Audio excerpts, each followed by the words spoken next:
Salut à toutes et à tous, aujourd'hui on va vraiment passer un cap. On va laisser tomber le code qui a l'air de marcher pour apprendre ensemble les vraies techniques des pros, celles qui permettent d'écrire du code dont on peut être fier, un code qui est solide, fiable et surtout complètement prêt pour l'épreuve du bac. Allez, c'est parti. C'est la question que tout le monde se pose, pas vrai? On écrit notre code, on le lance et pas de message d'erreur. On se dit victoire. Mais attention, ce n'est pas parce qu'un programme ne crache pas qu'il fait exactement ce qu'on attend de lui, et ce, dans toutes les situations. C'est là toute la différence entre un code d'amateur et un code de pro. Prenons un exemple que vous connaissez par cœur, une fonction pour trouver l'indice de la valeur maximale dans un tableau. Ce code-là, maximum tableau, il a l'air tout à fait correct. Il parcourt la liste, il garde en mémoire l'indice du plus grand, bref, ça semble simple, non? La vraie question c'est, est-ce qu'on peut vraiment lui faire une confiance aveugle? C'est ce qu'on va vérifier tout de suite. Pour éviter les mauvaises surprises, la toute première étape, c'est de voir notre code comme un contrat en bonne et due forme. Chaque fonction doit avoir des règles du jeu super claires. C'est un accord entre celui qui l'écrit et celui qui va l'utiliser, même si cet utilisateur, c'est nous-mêmes dans 6 mois, quand on aura tout oublié. Alors, ce fameux contrat, en informatique, ça a un nom, c'est une spécification. C'est un peu la carte d'identité de la fonction. Elle précise 2 choses ultra importantes. D'abord, les préconditions. C'est ce que la fonction exige pour pouvoir travailler. Par exemple, le tableau ne doit surtout pas être vide. Et ensuite, les post-conditions. C'est ce que la fonction promet de te donner en retour. Par exemple, je te garantis de renvoyer l'indice de la plus grande valeur. Regardez bien la différence, c'est le jour et la nuit. À gauche, la fonction, c'est une sorte de boîte noire. On doit deviner ce qu'il y a dedans. À droite, avec une simple docstring, c'est-à-dire une chaîne de documentation en Python, la fonction devient complètement transparente. Elle annonce la couleur, elle explique ses règles. C'est plus clair pour tout le monde et c'est vraiment la première marche vers un code de confiance. Bon, le contrat est écrit, c'est super, mais maintenant il faut s'assurer qu'il va être respecté. On va donc construire des défenses à l'intérieur de notre code pour qu'il puisse réagir intelligemment quand les choses ne se passent pas comme prévu. C'est ça qu'on appelle la programmation défensive. Allez, on revient sur notre fonction maximum tableau. La spécification est claire, le tableau doit être non vide. Ok, mais que se passe-t-il si un utilisateur, par distraction, l'appelle avec une liste vide? À votre avis? Essayez d'imaginer le résultat. Je vous donne un indice, ça ne va pas être très joli à voir. Et voilà, le crash. Un message d'erreur bien technique, bien moche, qui ne nous aide pas du tout. Index erreur. Ok, super. Mais pourquoi? Ça montre que notre code est fragile. Il n'a pas su se défendre face à une utilisation incorrecte.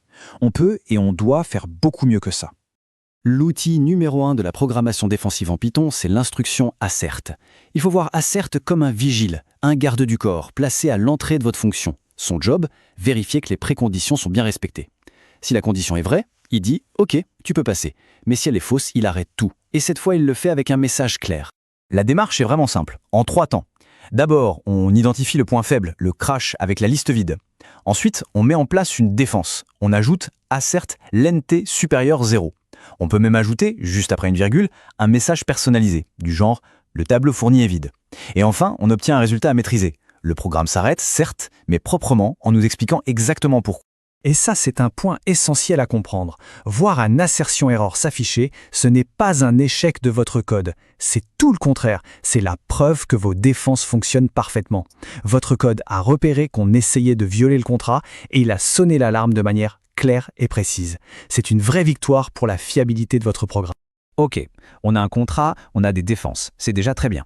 Mais comment être absolument sûr que notre fonction fait bien son travail dans les cas où le contrat est respecté? Eh bien, il va falloir le prouver. Et pour ça, il n'y a qu'une seule solution, les tests.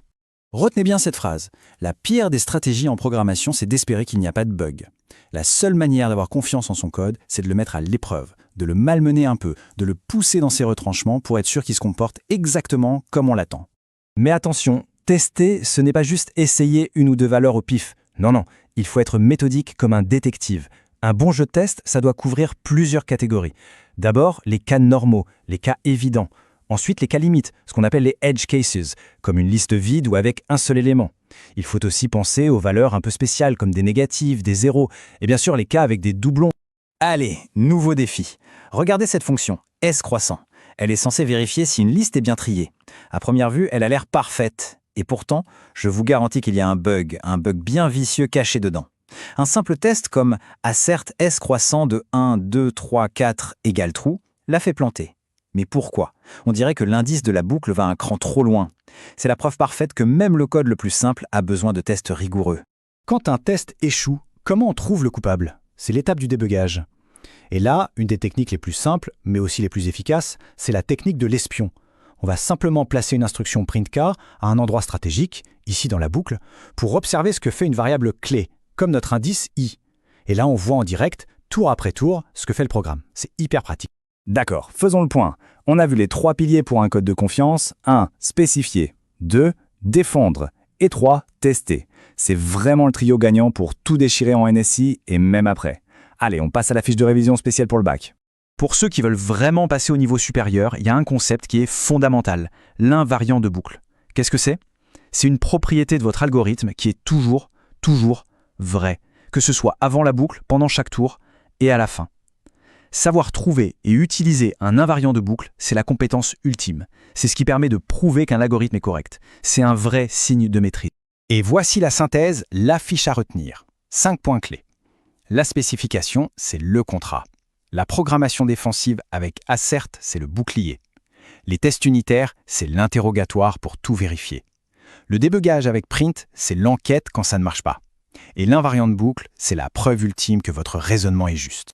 Alors la prochaine fois que vous écrirez une ligne de code, ne vous contentez pas de dire « ça marche ». Posez-vous les bonnes questions. Est-ce que j'ai bien défini le contrat? Mon code est-il bien protégé? L'ai-je testé sous toutes les coutures? En prenant ces réflexes, vous n'allez pas seulement corriger des bugs, vous allez apprendre à ne même plus les écrire. Et c'est ça, devenir un bon développeur.